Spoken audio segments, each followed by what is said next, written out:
Assalamualaikum warahmatullahi wabarakatuh.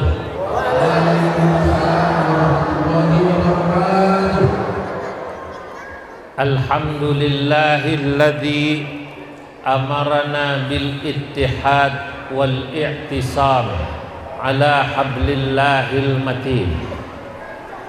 Wassalatu wassalam ala man ursila rahmatan lil alamin sayyidina wa habibina wa syafi'ina wa maulana Muhammadin wa ala alihi wa ashabihi ajma'in, amma ba'du.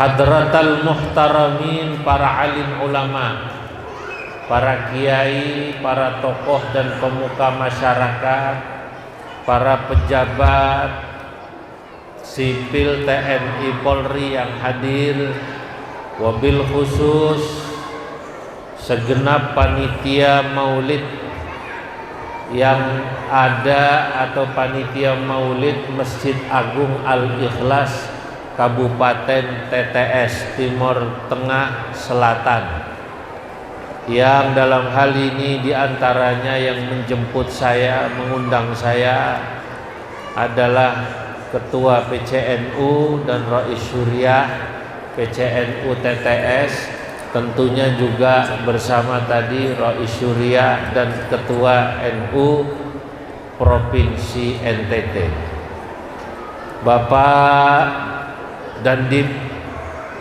Bapak Kepala Pengadilan Agama, Ketua DMI, Ketua MUI, Bapak Kapolres atau yang mewakilinya.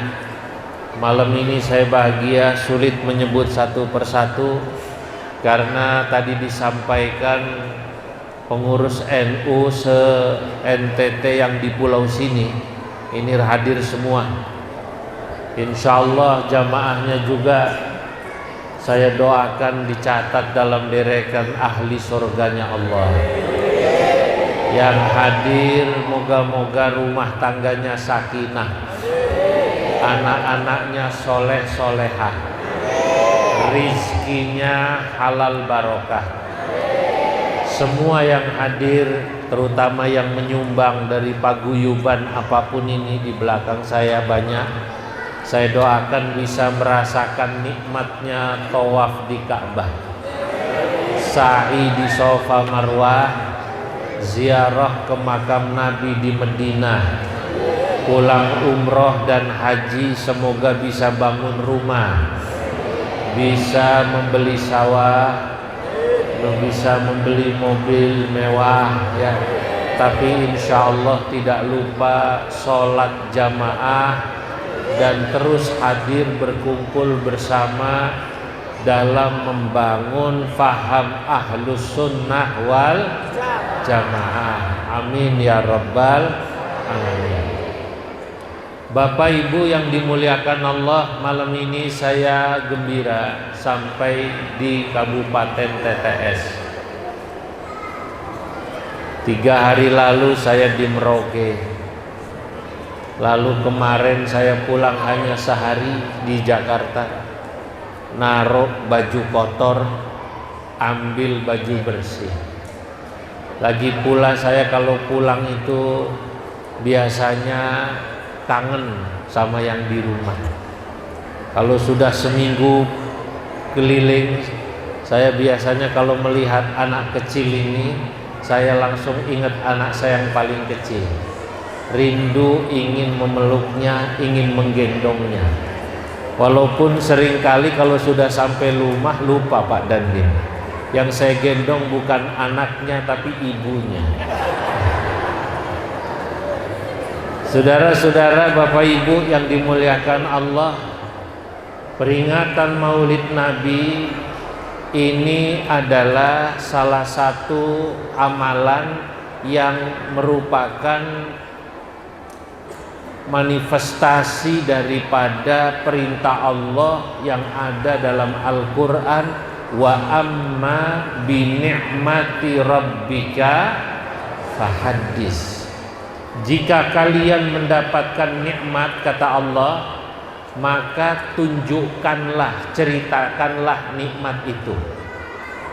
Saya mau tanya Bapak Ibu yang hadir, jadi umat Nabi Muhammad itu harus disyukuri apa tidak? Harus disyukuri apa tidak?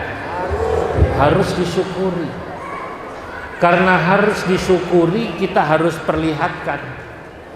Cara memperlihatkannya ya salah satunya ini peringatan Maulid Nabi. Ini salah satunya. Tentu bersyukur atas nikmat Allah menjadi umat Nabi Muhammad, bukan saja memperingati Maulid Nabi, membangun masjid, membangun madrasah, berdakwah, menyebarkan ajaran Nabi. Ini juga bagian daripada mensyukuri nikmat Allah, karena kita sudah ditakdirkan jadi umat Nabi Muhammad. Bagaimana tidak harus kita syukuri? Bu, yang punya anak, anaknya dipangku dulu supaya jangan lari-lari, supaya suara saya tidak kalah sama suara anak-anak yang lari-lari. Setuju apa tidak? Nah, ini sayang ini. Acara luar biasa, persiapannya lama. Kalau malam hari ini ceramahnya kalah suaranya sama suara anak-anak yang lari-lari, kan sayang. Nah, Bapak Ibu, kita ini bagaimana tidak harus bersyukur pada Allah? Pertama, jarak antara kita hidup dengan Nabi Muhammad itu jauh, 1400 tahun. Kedua, jarak di mana kita tinggal juga jauh. Dari Jakarta saja ke Jeddah, ke Mekah, naik pesawat butuh waktu 9,5 jam. Jakarta ke Kupang naik pesawat tambah lagi 3 jam. Kupang ke TTS berapa jam lagi? 2,5 atau 3 jam. Jadi kalau di total ini jauh sekali kita. Tapi walaupun jarak kita jauh, alhamdulillah kita jadi umat Nabi. Ini yang luar biasa. Kalau sahabat dulu beriman, wajar. Karena sahabat melihat langsung wajah Nabi yang sangat tampan. Masya Allah, Nabi itu gantengnya luar biasa. Nabi Yusuf itu sudah ganteng. Sampai ibu-ibu dulu diceritakan mengiris buah, jarinya terkena pisau, saking kaget dan kagumnya melihat Nabi Yusuf yang sangat tampan. Nabi Muhammad lebih tampan lagi. Sahabat dulu melihat proses turunnya Al-Quran. Al-Quran turun, ada sebuah cerita peristiwa, sahabat melihat langsung. Makanya kalau sahabat beriman kepada Nabi, wajar. Yang hebat ini, Masya Allah, orang TTS. Bapak asli TTS bukan? Bukan. Orang mana? Orang Alor, artinya ya orang sinilah, orang NTT. Orang NTT, orang TTS, orang Jawa yang ke TTS, orang Palembang yang ke TTS, orang Bugis yang ke TTS, ada ya? Orang Lamongan yang ke TTS ada? Lamongan, MC-nya Lamongan. Lamongannya kota apa desa? Desa. Kalau Lamongan desa itu singkatannya Bangladesh, bangsa Lamongan desa. Itu guyonan ya. Ada orang Sragen, paguyuban Sragen, ada paguyuban Demak ada. Nah, ini orang jauh-jauh kemudian kok beriman kepada Nabi, ini luar biasa. Makanya dalam hadis Nabi Muhammad bersabda demikian, tuba liman ra'ani wa amana bi, summa tuba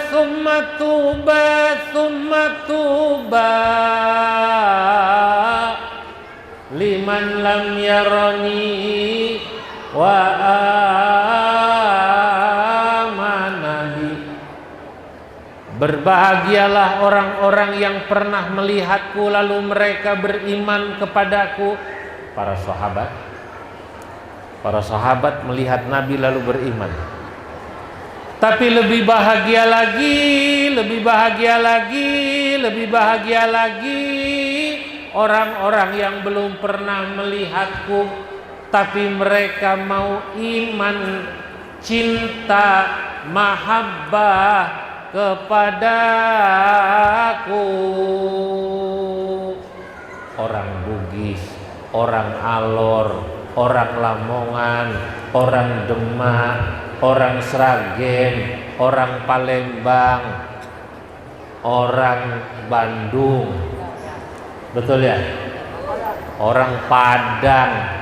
Tadi saya menginap istirahat di hotelnya orang Padang. Ya, kok mau beriman kepada Nabi? Nabi menyebut beruntungnya 3 kali. Makanya kita harus syukuri, alhamdulillah. Jadi maulid Nabi ini bagian daripada mengamalkan ayat wa amma bi ni'mati rabbika fahaddits.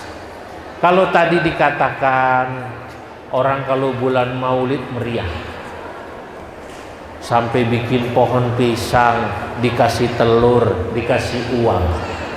Ini tradisi mana ini? Tradisi mana kira-kira? Yang bikin begini orang Bugis apa orang Bandung?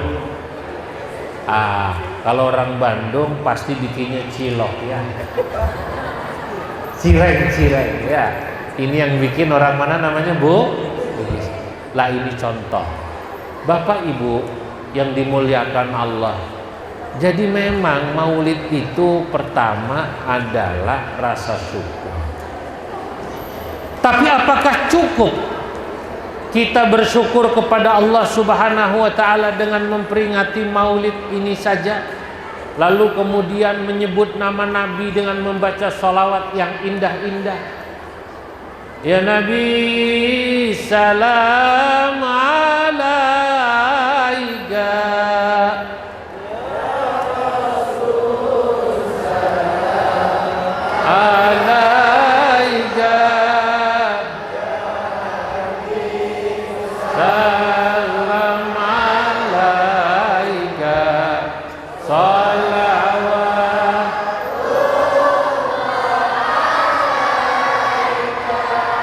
Bapak Ibu, cinta kepada Nabi tidak cukup kita mengucapkan salawat saja. Betul, baca salawat itu bagian daripada menjalankan perintah Nabi dan syiar agama. Kita kalau mendengar salawat dibaca, itu kita jadi tahu bahwa agama yang dibawa oleh Nabi sudah sampai ke satu tempat. Ya contohnya malam ini saya sampai TTS, sholawat dibaca. Saya percaya bahwa agama Nabi, agama yang dibawa oleh Nabi sudah sampai mana? TTS. Kalau saya ke Padang, lalu saya mendengar orang Padang baca sholawat. Orang Padang kalau baca sholawat kadang-kadang ada juga yang pakai lagu Ayam Delape. Ya Nabi salam alaika, ya Rasul salam alaika, ya Habib salam alaika, salawatullah alaika. Ayam Delape. Kalau nanti saya sampai Riau, sampai Langkat di Medan, di Sumatera Utara, di Kepulauan Riau, bahkan di Malaysia, sholawat itu nanti lagunya lagu Melayu. seringkali pakai lagu Cindai. Ya Rasulullah salamun alaik ya Rafi'asya Atfatayadi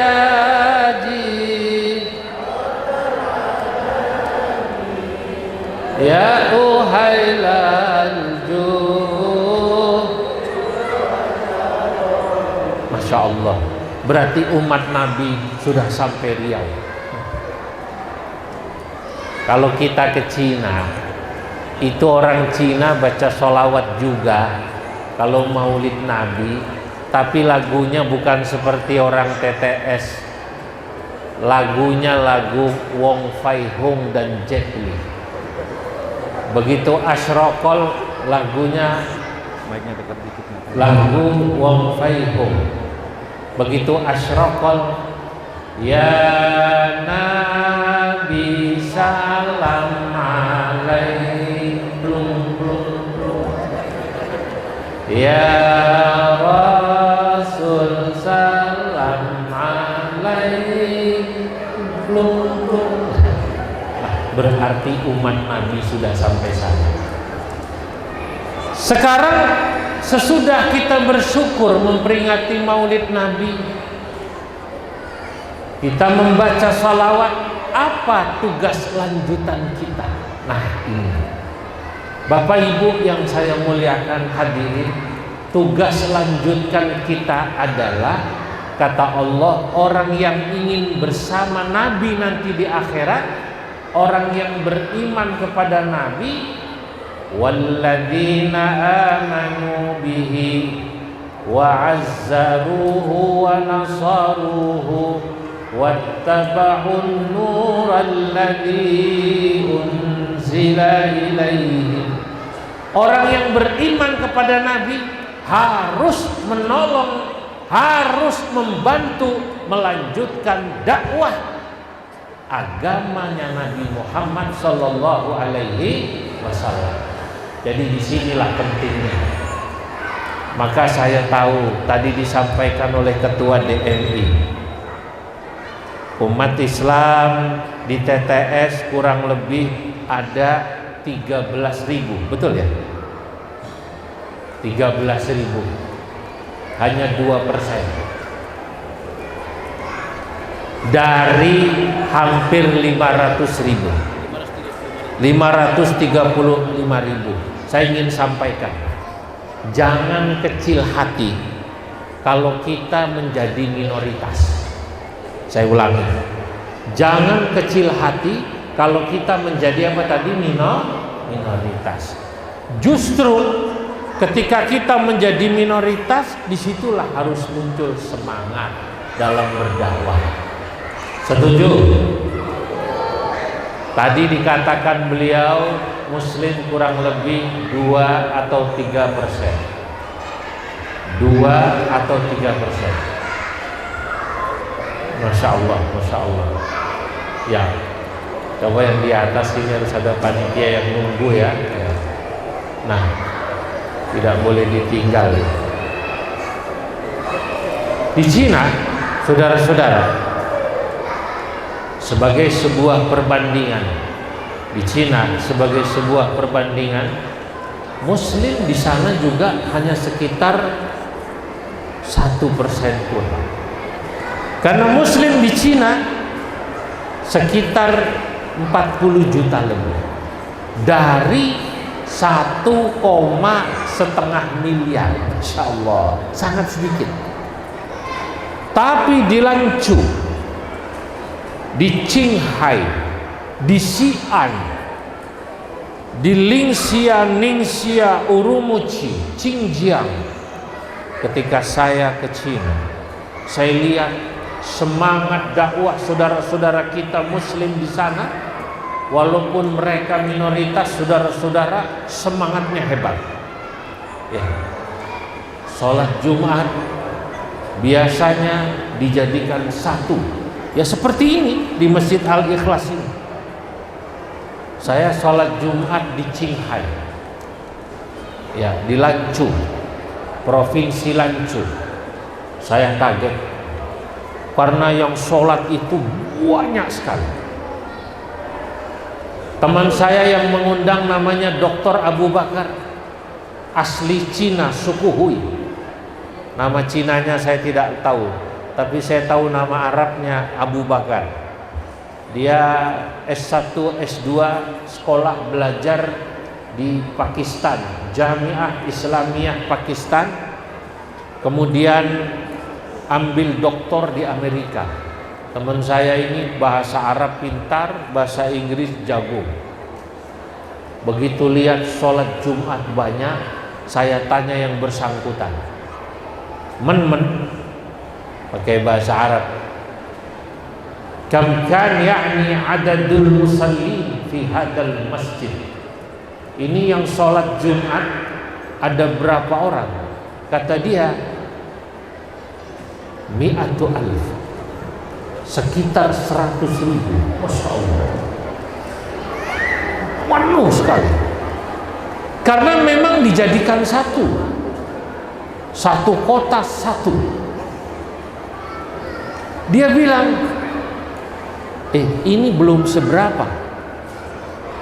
Kalau kau pergi ke Xi'an, dia bilang pada saya, kalau Anda pergi ke kota Xi'an, di kota Xi'an di sana ada ditemukan yang kemudian dibuat film namanya Terakota. Apa namanya? Terakota. Itu Anda akan menemukan katanya sholat Jumat di sana jauh lebih banyak dari masjid ini. Saya itu sholat di sana sampai menangis. Sebelah saya kiai dari Jakarta menangis, dengar adzannya unik karena langgamnya langgam Mandarin. Adzannya, hayya 'alas salah, hayya 'alas salah,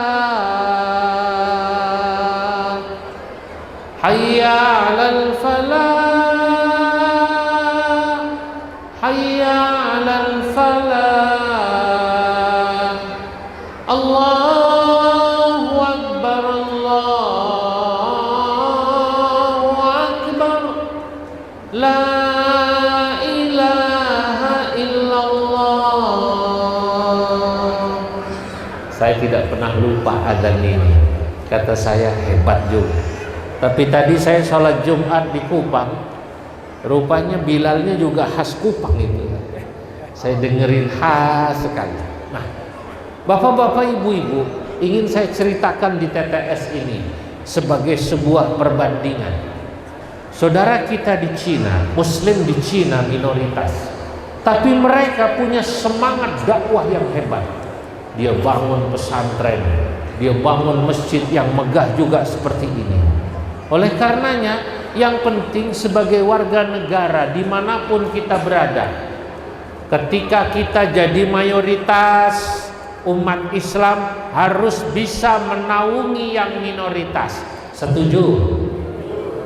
Umat Islam kalau mayoritas, misalnya di Jawa, Islam mayoritas apa tidak? Mayoritas. Maka Islam yang mayoritas di Jawa harus melindungi yang minoritas. Minoritas Kristen, minoritas Katolik, minoritas Hindu, minoritas Buddha. Ketika Islam mayoritas, Islam harus mengayomi. Sebaliknya, ketika kita Islam minoritas di satu tempat, di satu daerah, seperti di TTS ini, kita harus juga bisa menempatkan diri dengan baik, hidup saling menghargai yang mayoritas, maka insya Allah akan baik. Ini Bapak Ibu, kalau kita punya semangat dakwah, insya Allah semua kita bisa. Buktinya tadi yang disampaikan beliau, Ketua Majelis Ulama, ini masjid yang megah ini. Saya ini kagum sekali, masjidnya besar.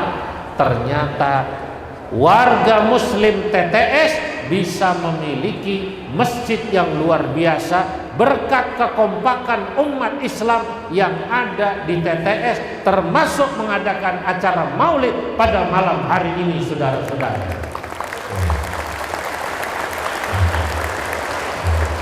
Makanya yang paling penting sekarang umat Islam di TTS nomor 1 harus bersatu. Bersatu.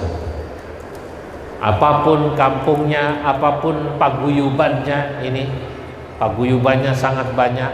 KKS, Klaten, apalagi itu Demak dan lain-lain, Sragen, Lamongan dan lain-lain, ini harus bersatu. Tidak hanya bersatu dari sisi paguyuban, pengajian semacam ini, juga harus bersatu dari sisi ormas Islam. Kebetulan yang saya lihat sekarang ini Nahdlatul Ulama. Mungkin ada saudara saya yang Muhammadiyah malam ini ada? Ya, ada yang Muhammadiyah, ada ya? Alhamdulillah. Kita tetap harus bersatu. Karena NU dan Muhammadiyah sesungguhnya saudara. Betul? Saudara seiman, seakidah. Tadi pagi saya ceramah, tidak perlu kita meributkan antara NU dan Muhammadiyah. Sholatnya sama, Pak. Sholatnya sama. Kiblatnya sama apa beda? Sama, sama-sama ke Ka'bah. Beda-beda sedikit paling bedanya kalau subuh yang satu kunut, yang satu tidak kunut. Tapi kadang-kadang orang NU kalau lagi lupa juga tidak kunut. Betul atau tidak? Ya. Sekarang saya mau tanya, kalau tidak kunut karena lupa, itu kira-kira sholatnya sah apa tidak? Sah, Pak. Karena kunut itu hukumnya apa? Sunnah. Dulu saya mau cerita, dulu ketika orang masih pinter-pinter, sama-sama dari pesantren, baik yang NU maupun yang Muhammadiyah, yang kunut dan tidak kunut itu rukun. Kenapa? Karena sama-sama tahu dalilnya, Pak. Lah sekarang NU Muhammadiyah itu ya remajanya juga rukun, sudah tidak lagi meributkan kunut atau tidak kunut, tapi konon bukan karena sama-sama pinternya, sama-sama sudah tidak subuhan di masjid. Nah, ini bedanya. Nah, kalau masalah maulid Nabi, siapa bilang Muhammadiyah tidak maulid Nabi? Maulid juga, betul atau tidak? Hanya memang yang kuat tradisi maulidnya NU, betul? NU. Saya pernah diundang maulid Nabi oleh Profesor Dr. Din Samsudin di masjidnya di daerah Pejaten Village di Jakarta, Pasar Minggu. Bersama beliau saya. Setahu saya kalau Muhammadiyah buat maulid, ya ada ceramah maulid berbicara tentang akhlak Nabi, tapi biasanya tidak pakai seperti ini hadroh. Karena tradisi hadroh ini tradisi pesantren, dan pesantren itu adalah tradisi Nahdlatul Ulama. Di Masjid Pejaten Village, di tempat di mana Pak Din ada di situ, saya diundang ceramah. Saudara-saudara, saya kaget karena ada juga ini hadrohnya. Allah ya Nabi salam alaika, plung. Nah, dalam hati saya bertanya, ini tumben kok Muhammadiyah kok pakai hadroh. Ketika sambutan remaja yang main ini saya panggil, mas sini mas, bang sini bang. Remaja Muhammadiyah, bukan kiai, saya NU lagi dibon sama Muhammadiyah. NU tapi apa namanya, dibon. Alhamdulillah. Rukun itu penting, Pak. Kenapa? Karena memang dakwah ini tidak bisa dikerjakan oleh NU sendiri, tidak bisa dikerjakan oleh Muhammadiyah sendiri. Indonesia luas. Maka saya selalu berpikir positif. Allah menciptakan ada NU, ada Muhammadiyah, ada Persis, ada Al-Wasliyah kalau di Sumatera, ada Perti, kan begitu ya. Ini karena memang dakwah Islam harus semuanya digarap. Kalau di sana nanti digarap sama Muhammadiyah, ya kita harus syukur. Kalau di sana NU kuat, Muhammadiyah tidak perlu iri. Dalam bahasa Muhammadiyah, ya kita yang penting fastabiqul khairat, itu istilahnya Muhammadiyah. Yang penting kita sama-sama berlomba-lomba dalam kebaikan. Maka bapak-bapak, ibu-ibu, Nahdlatul Ulama alhamdulillah ditakdirkan di Indonesia menjadi ormas terbesar kebetulan. Nomor 2 Muhammadiyah. Sekarang katanya warga NU Muslim yang ikut di Nahdlatul Ulama di Indonesia dalam survei tidak kurang dari 120 juta. Muhammadiyah di Indonesia tidak kurang dari 50 juta. Ya, apalagi di Jawa Timur. Di Jawa Timur itu kalau ada orang 10, Anda ambil 1 pasti NU. Saking kuatnya NU di Jawa Timur, katanya jangankan gubernurnya, jangankan bupatinya NU, jangankan kepala desa, di terminal copetnya aja NU. Saking kuatnya NU. Ini harus bersinergi. Makanya bapak-bapak, ibu-ibu, tadi saya dengar alhamdulillah malam hari ini buat acara maulid saja terkumpul dana yang luar biasa. Ada 100 berapa tadi itu, 20-an juta hampir. Maka saya berharap ke depan kalau umat Islam di TTS punya hajat. Punya hajat itu punya gawe. Gawe itu ya hajat itu. Misalnya NU TTS sedang membangun kantor Nahdlatul Ulama dan lembaga pendidikan. Kira-kira bapak-bapak, saudara-saudara yang hadir di sini kalau diajak mensupport, membantu untuk membangun kantor dan lembaga pendidikan itu, siap apa tidak? Siap apa tidak? Nah, kita harus bahu-membahu supaya kompak. Sebab tantangan umat Nabi ini sekarang di akhir zaman sangat berat, Pak. Tantangan pertama saya ingin sampaikan pada maulid malam hari ini. Apa tantangan umat Islam, umatnya Nabi Muhammad di akhir zaman? Pertama, hari ini, saat ini kita akan menyaksikan satu tantangan di mana ada upaya secara sistematis, upaya secara serius untuk membuat umat Islam jauh dari agamanya, sejengkal demi sejengkal, sehasta demi sehasta. Bapak Ibu, waktu saya masih kecil, bapak-bapak juga yang umur dulu masih kecil, anak belajar ngaji Al-Quran itu lebih gampang diaturnya. Kenapa? Belum ada yang namanya HP. Dulu bahkan belum ada yang namanya TV. Waktu kecil dulu saya, anak-anak menjelang maghrib sudah nunggu di dalam masjid. Biasanya sebagian sedang menghafalkan pelajaran-pelajaran agama, dari mulai tauhid, dari mulai fikih. Itu anak-anak SD, SMP menghafalkan tauhid sifat 20.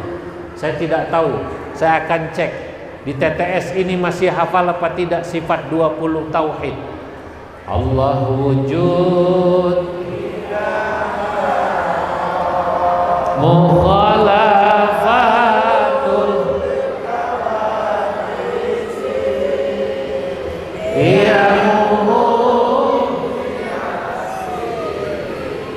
wahdaniyah,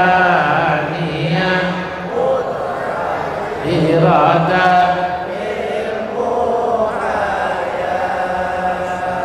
sama besar kalam,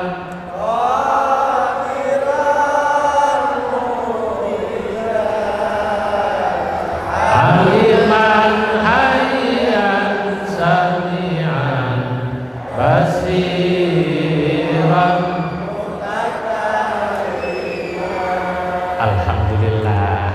pasti produk lama. Lalu juga dia belajar ilmu nahwu sorof. Nasoro yansuru nasron wa mansoron fahuwa nasirun. Sekarang anak kita ini sudah susah, Pak. Disuruh mentasrif doroba, bukan doroba yadribu dorban, jadi doroba yadribu drambe. Anak sekarang disuruh menghafal sifat 20 tidak lagi mudah. Kenapa? Tadi saya katakan, lewat TV, lewat HP, anak kita semakin jauh dari agama. Lewat TV, lewat HP, anak kita semakin jauh dari masjid. Dulu tahun-tahun 80-an, 90-an, tahun 2000 masih lumayan. Itu yang namanya muadzin tidak ada yang tua, semua muda. Muadzin muda, sekarang sulit, Pak, di kota itu. Muadzin rata-rata sudah tua, adzannya sambil batuk-batuk. Allahu Akbar, Allahu Akbar. Giliran ada yang muda, itu adzannya hanya modalnya suaranya panjang, keras, tapi ujungnya lupa.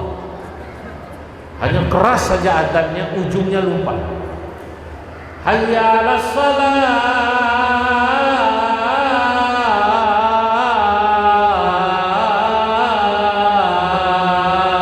Akbar. Hayya 'alas shalah ujungnya Hu Akbar. Oleh karenanya saya ingin sampaikan pada malam hari ini, siapa yang bisa menjaga generasi Islam supaya tidak semakin jauh dari agamanya, ini adalah tanggung jawab kita semua, para orang tua, para pemimpin paguyuban, para tokoh-tokoh ormas agama, termasuk ketua NU, termasuk ketua Muhammadiyah. Inilah yang harus menjaga umat supaya tidak jauh dari agama. Para pemimpin ini disebutnya dulu dalam Al-Quran sebagai Quraisy. Apa namanya? Quraisy. Allah Subhanahu wa Ta'ala itu menyebut dalam Al-Quran surah Quraisy. Padahal Quraisy itu hanya salah satu suku yang ada di Arab. Tapi kenapa kau bilang suku yang disebut suku Quraisy? Karena Quraisy itu pemimpin. Kalau pemimpinnya sudah Islam, insya Allah di bawahnya akan Islam semua. Kalau Quraisynya sudah bagus, insya Allah di bawah akan bagus semua. Itulah kenapa yang dapat perintah oleh Allah Quraisy. Li'ilafi Quraisyin ilafihim rihlatas syita'i was-sayf falyabudu rabb hadzal baitil ladzi at'amahum min ju' wa amanahum min khauf. Li'ilafi Quraisy, karena kebiasaan suku Quraisy, ilafihim, yakni kebiasaan mereka, rihlatas syita'i was-sayf. Quraisy biasa berniaga, biasa berdagang di musim dingin dan musim panas. Suku Quraisy, Bapak Ibu, kalau musim dingin ke Yaman, ke selatan. Kalau musim panas ke utara, ke Syam. Allah menyebut Quraisy sebagai pemimpin suku yang ada di kabilah Jazirah Arab. Lalu Allah katakan, hai Quraisy, falyabudu rabb hadzal bait, sembahlah Allah yang telah memberikan kepada kalian apa? Dua hal. Alladzi at'amahum min ju' wa amanahum min khauf. Allah telah memberi kalian stabilitas ekonomi dan stabilitas keamanan. Ekonomi stabil kalau keamanan stabil. Nah, Kata para ulama dalam tafsir, ini ayat luar biasa Bapak Ibu. Kenapa Quraisy yang disebut? Karena begini, kata para ulama, kalau Quraisynya sudah bisa dipegang, anak buahnya ikut. Dan betul, Jazirah Arab, begitu Quraisy masuk Islam, maka seluruh suku-suku yang lain masuk Islam semua. Pelajarannya apa buat kita, kaum muslimin dimanapun yang Anda berada, termasuk di TTS ini? Pelajarannya demikian. Bapak Ibu, kalau Islam mau bagus di tempat kita tinggal, maka Quraisy-Quraisynya harus memberi contoh. Di TTS Quraisynya siapa? Ketua Paguyuban. Ketua-ketua Paguyuban ini Quraisy. Ketua Ormas Islam, NU, Muhammadiyah dan yang lain. Kalau di rumah siapa? Quraisynya. Quraisynya adalah Bapak Ibu. Kalau Bapak Ibu sebagai Quraisy memberi contoh bagaimana kita beragama dengan baik, insya Allah anak-anak kita jadi anak-anak yang soleh semua. Amin ya Rabbal alamin. Tapi kalau tidak, awas, tinggal tunggu masanya. Saya prihatin datang ke satu negara yang padahal dahulu negara ini terkenal peradaban Islamnya hebat. Di mana? Uzbekistan. Uzbekistan, Bapak Ibu, dulu di sana lahir Imam Bukhari. Di Uzbekistan lahir Imam Maturidi. Di Uzbek lahir Imam Tirmidzi. Imam Bukhari yang mengarang kitab hadis Sahih Bukhari, Imam Tirmidzi yang mengarang hadis apa? Sunan Tirmidzi. Tapi sekarang kalau Bapak Ibu ke Uzbek mungkin akan nangis. Masjidnya bagus, Pak. Orang Islam di sana masih 95%. Tapi anak-anaknya tidak bisa baca Quran. Jangankan kok sholat, baca Quran aja tidak bisa. Saya bertemu orang yang menjadi guide saya. Dia jujur berkata, Bapak, saya ini jujur sholat karena menemani Bapak. Masya Allah. Nah, sebelumnya saya tidak sholat. Kenapa tidak sholat? Di Uzbek ini anak muda tidak ada yang sholat. Yang sholat tinggal orang-orang tua. Beda sama di TTS ya. Alhamdulillah. Di TTS ini di Al-Ikhlas jangankan maulid Nabi, sholat subuh saja hari-hari biasa saya dengar ini Al-Ikhlas jamaahnya penuh sampai keluar-luar. Betul ya? Sampai keluar-luar sendalnya. Kalau di Al-Ikhlas ini dari wajahnya insya Allah jamaahnya soleh-soleh semua. Amin. Nah, ini kelihatan dari wajahnya rata-rata Al-Quran di luar kepala semua. Al-Quran di luar kepala itu artinya kepala di mana, Quran di mana. Nah, pertanyaannya kenapa Uzbek demikian? Quraisynya tidak ngasih contoh. Baru sekarang Uzbek punya kesadaran madrasah diniyah dibangun, madrasah ibtidaiyah dibangun, majelis taklim dibangun. Untuk apa? Supaya anak mereka belajar baca Quran, supaya anak mereka belajar ilmu agama sejak kecil. Di sini di Indonesia kita jauh lebih beruntung. Kenapa? Sampai sekarang di Kementerian Agama madrasah di TTS ada ya Pak ya? Ada ya? Alhamdulillah. Yang negeri ada, yang swasta ada.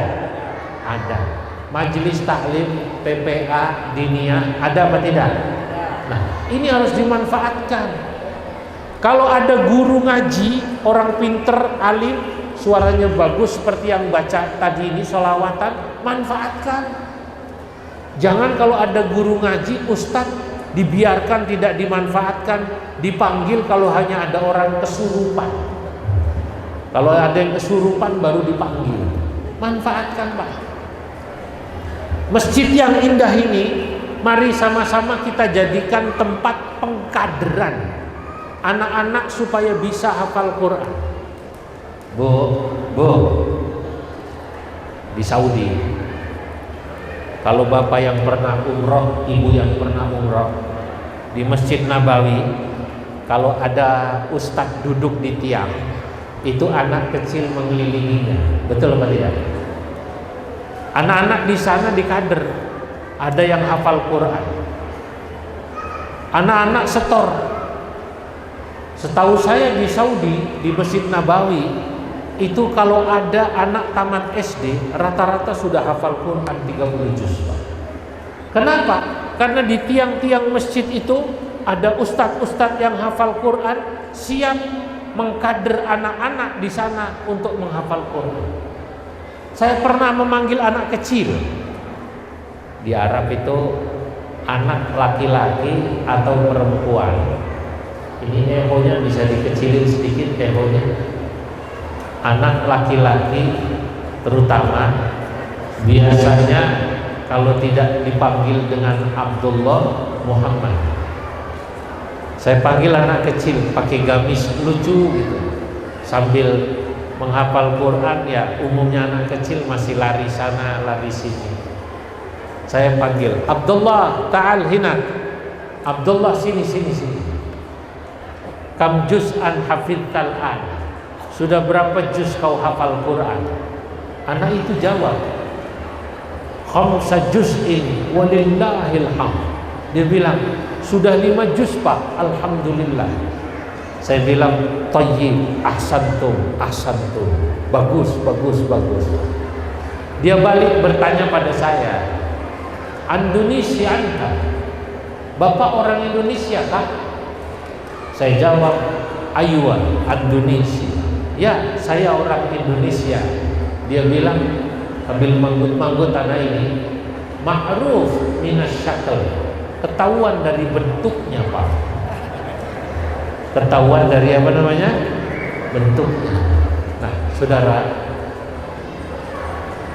ternyata ini tidak hanya ada di Saudi, di Pakistan sama, termasuk di Bangladesh, termasuk di Syria, termasuk di Mesir, termasuk di Irak, termasuk di Maroko.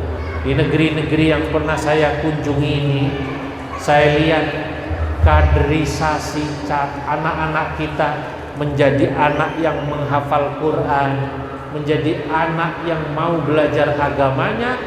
Di mana tempat pengkaderan utamanya? Tempatnya di masjid dan di madrasah. Maka Bapak Ibu, mari sama-sama kita manfaatkan masjid ini yang indah. Jangan hanya untuk sholat rutin, sholat Jumat dan hari besar, tapi manfaatkan masjid yang besar indah ini juga untuk mengkader, membekali umat Islam ilmu-ilmu agama. Setuju? Kalau sekarang malam hari ini kita hadir Maulid Nabi, saya ingin katakan, jangan bangga kalau Bapak Ibu hanya bisa hadir Maulid Nabi. Kalau Maulid besar-besaran boleh, setahun sekali Pak, supaya syiar. Tapi tidak kalah penting dengan Maulid Nabi adalah pengajian rutin di paguyuban maupun di masjid. Betul? Itu yang membuat kita sampai sekarang orang Indonesia Islamnya secara umum lebih kuat daripada di negara lain. Alhamdulillah. Ini tantangan kita yang pertama. Tantangan umat Islam yang kedua apa? Nah, tantangan umat Islam yang kedua ternyata adalah perpecahan. Umat Islam, Bapak Ibu, dimanapun dia berada, ini seringkali tidak menyadari bahwa tantangan kita adalah perpecahan umat. Kadang-kadang sama-sama NU-nya ribut, sama-sama Muhammadiyahnya ribut. Kadang-kadang NU dan Muhammadiyah ribut. Kadang-kadang tidak NU, tidak Muhammadiyah, di masjid saja pengurus masjid, takmir masjid antara ketua dan bendahara tidak rukun. Antara kelompok tua dan kelompok muda tidak rukun. Ini tantangan umat Islam, Pak.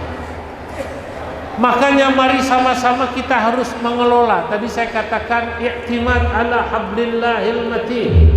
Kita harus berpegangan pada talinya Allah yang kuat ini. Saya selalu mengatakan NU saudaranya Muhammadiyah. NU saudaranya Muhammadiyah. Karena Muhammadiyah didirikan oleh Ki Ahmad Dahlan, NU oleh Ki Hasyim Asy'ari, dua-duanya muridnya Kiai Khatib Al-Minangkabawi dan muridnya Syekhona Syekh Nawawi Al-Bantani. Satu. NU dan Muhammadiyah inilah dua ormas yang sampai sekarang paling berkomitmen menjaga faham ahlus sunnah wal jamaah di Indonesia dan juga menjaga eksistensi negara kesatuan Republik Indonesia. Loh, Indonesia ini masih ada itu karena salah satunya ya NU dan Muhammadiyah bersama TNI Polri jaga Indonesia. Saya mau cerita tapi rahasia, jangan ngomong-ngomong ya. NU dengan anggota atau warganya 120 juta lebih. Ini kalau di luar negeri, Pak Dandim sudah bikin negara sendiri. Sudah jadi 4 negara itu. Kalau di luar negeri sana.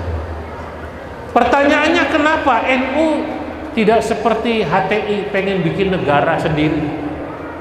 Tapi NU selalu mengatakan Indonesia final. NKRI final, Pancasila final. Karena NU terutama dan Muhammadiyah adalah dua ormas yang ikut membidani lahirnya negara kesatuan Republik Indonesia. Sebelum Indonesia lahir 1945, NU dan Muhammadiyah sudah ada sebelumnya. Oleh karenanya NU merasa Indonesia ini rumah kita. Betul? Namanya rumah, Bapak Ibu mau apa tidak? Rumah kita bakar sendiri, mau apa tidak? Kalau kita bangun rumah capek lalu kita bakar, tidak mungkin. Maka NU insyaallah dan Muhammadiyah bersama TNI Polri akan selalu menjaga ini. Sebentar lagi tahun politik, Pak. Sebentar lagi akhir bulan depan sudah mulai masuk pendaftaran capres. Setelah itu kampanye. Tolong ukhuwah Islamiyah kita jangan terganggu karena adanya tahun politik. Setuju? Kalau umat Islam punya pilihan berbeda terhadap capres, kita harus menghargai, namanya demokrasi. Karena tahun kemarin itu sempat ada orang hanya karena berbeda pilihan capres, yang satu tidak mau mensolati jenazah saudaranya sesama muslim. Di TTS ada apa tidak yang begitu? Ada apa tidak? Tidak ada. Alhamdulillah. Ini terjadi. Padahal kita tahu itu yang namanya capres, begitu selesai pilpres gabung. Pak Prabowo jadi menterinya siapa? Pak Jokowi. Yang di bawah ini karena terlalu serius, ada suami istri bercerai gara-gara suaminya pilih Jokowi, istrinya pilih Prabowo. Jokowi sama Prabowonya kawin, si suami dan istri ini malah cerai. Ironi apa tidak? Ironi. Maka di tahun politik, ayo tetap kita jaga ukhuwah. Siapapun mereka, saudara kita. Yang Islam, saudara seagama, saudara sebangsa, saudara sama-sama manusia. Kalau ada saudara kita yang Kristen, yang Katolik, yang Hindu, Buddha, itu saudara juga. Saudara sebangsa dan setanah air. Jangan mau diadu domba. Kalau ada warga negara yang Anda kenal, tidak kenal pun, kalau dia butuh pertolongan, tolong. Jangan ribut gara-gara tahun politik. Hadirin, inilah dua tantangan utama umat Islam. Pertama, Islam ini menghadapi tantangan dibuat semakin jauh dari agamanya sedikit demi sedikit. Dan yang kedua, kita dibuat seringkali berpecah belah, tidak bersatu, dan kita tidak menyadarinya. Semoga insya Allah TTS kaum muslimin yang sudah baik ini persatuan kesatuannya, yang sudah baik ini gerakan dakwahnya, terus dan senantiasa bisa menjaganya ila yaumil qiyamah. Amin ya rabbal alamin. Nah, sekian ini yang bisa saya sampaikan. Mohon maaf atas segala kekurangan. Wallahul muwaffiq ila aqwamit thoriq. Wassalamualaikum warahmatullahi wabarakatuh.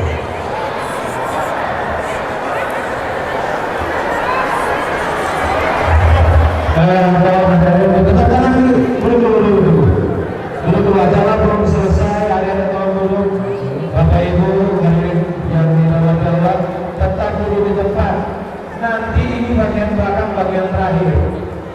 Jangan ini ada banyak orang tua di depan. Nanti ada tenang ya. Nanti kayaknya dibidik-bidik di pohon pisang. Jadi ada yang bagi ya.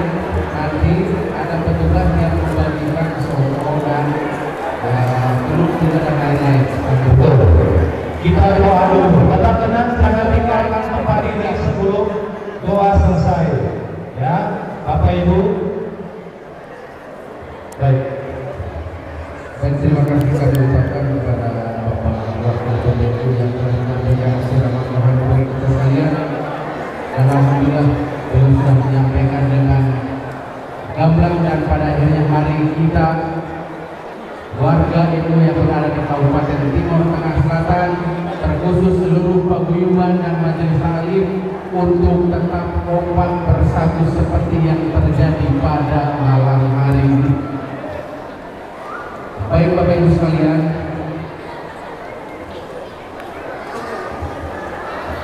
untuk menyempurnakan pertemuan kita pada malam hari ini, tentunya marilah kita sempurnakan dengan doa, dan kami mohon kesediaannya langsung dari Bapak Wakil PBNU untuk memimpin langsung kita di dalam doa.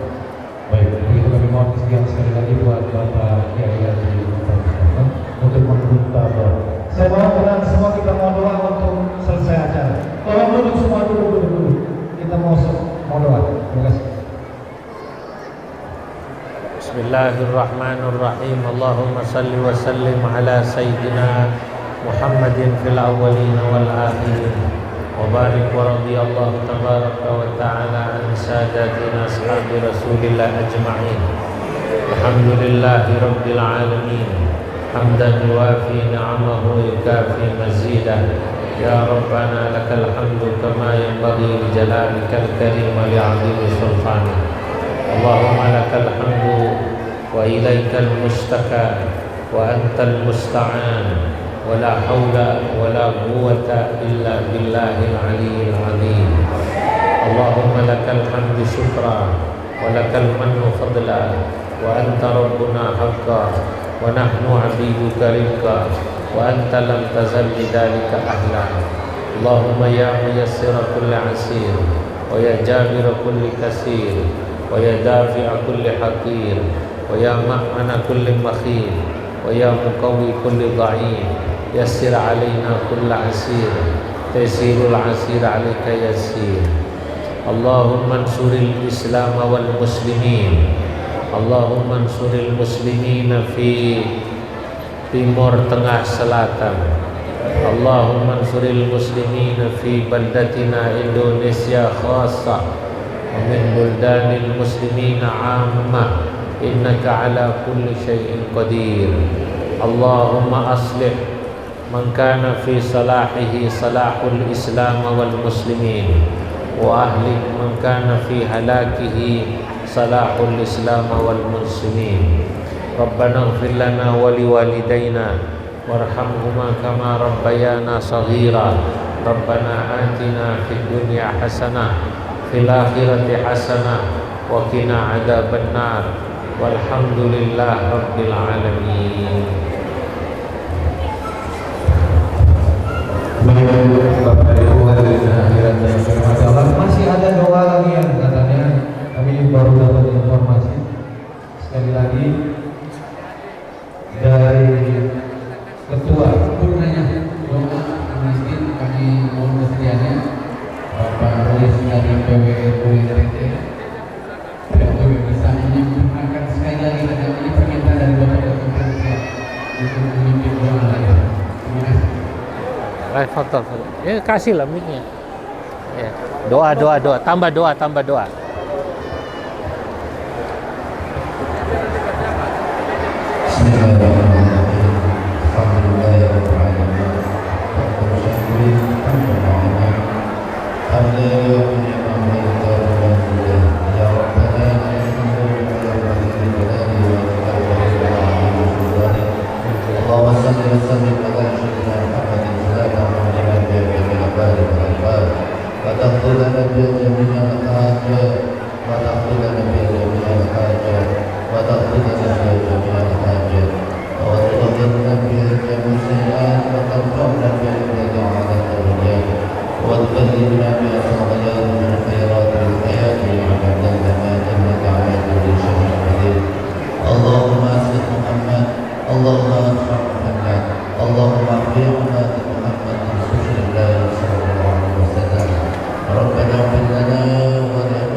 Bapak Ibu, ya kita sudah sampai di acara penghujung. Kami ingatkan sekali lagi Bapak Ibu yang membuat kasih yang paling belakang terlebih dahulu, yang ingin berfoto bersama dengan Bapak Kiai Haji Zulfan Mustafa yang mungkin ingin tetapi tepat. Tapi Bapak Ibu, tolong untuk perlahan-lahan saja. Tetap rumahnya tidak lari Pak, pelan-pelan saja karena ini ada tidak jauh ya, dari dua pintu keluar. Hati-hati dan sekali lagi atas nama panitia yang bertugas Ibu bersama ya. Karena kita akan Ibu lalu ini apalagi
kemudian turun tangga, jangan berdesakan, tolong dijaga anak-anaknya. Dan kami selaku pengacara, saya Presiden dan Saya lakukan dan Bapak. teman-teman mengikuti dalam pengembangan acara ini dan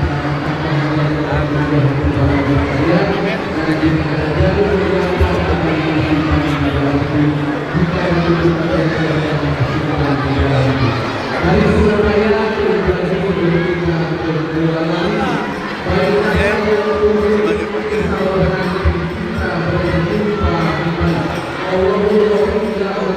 wassalamualaikum warahmatullahi wabarakatuh.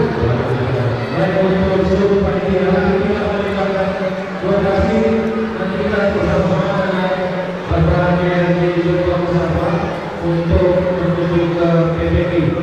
Dan saya berarti nanti kita akan sama-sama menuju ke PPI.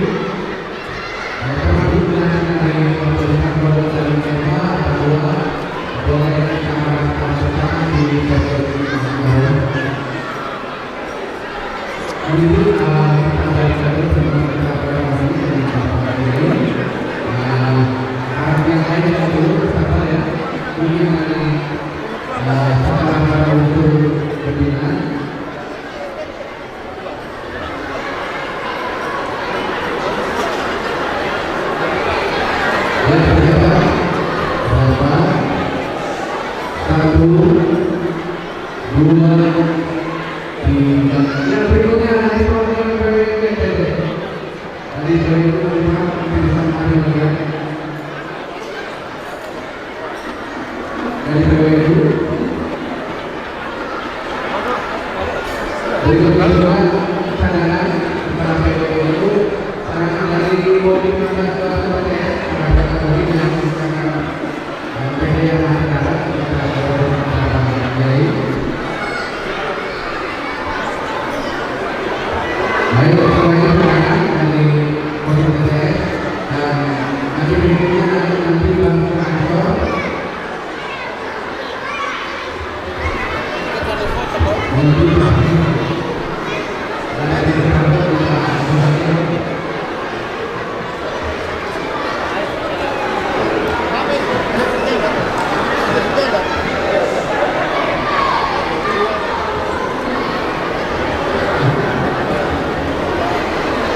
Foto sudah jalan. Langsung ke PPK aja, Pak. Sekali lagi Bapak Ibu sekalian yang ada di kami